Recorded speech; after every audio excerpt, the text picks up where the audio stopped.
daleme Mas Adit. Oh iya.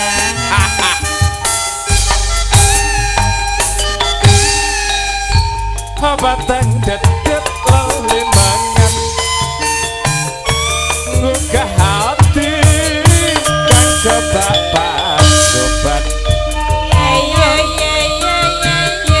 Iki awan opo bengi kebangetan uripku iki duh Gusti paring margi gesang kula badhe kados budi aku lombenjing derek sinten Melu aku. Bapak Ibu sampun boten wonten tengah-tengah aku ya Aryo.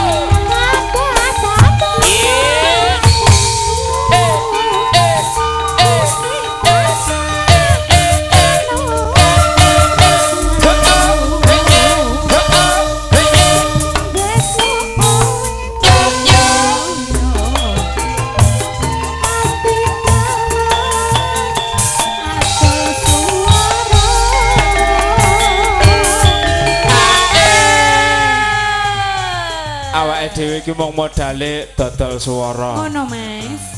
Dadi modalnya contong. Heeh, modale cece. Cece. Apa wis pancen nasibku urip iki tanpa bapak ibu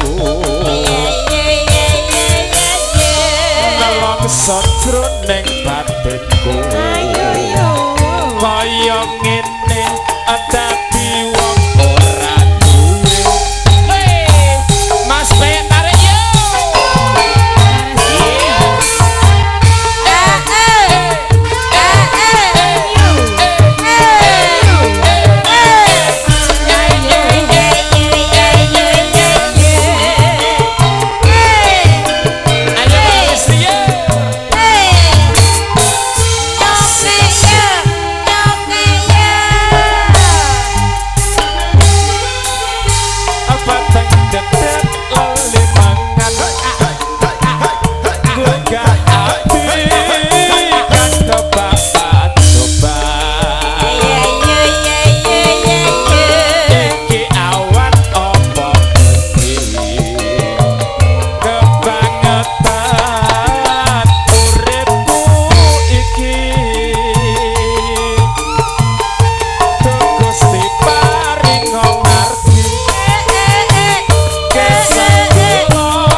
Coba ngenek-ngenekke.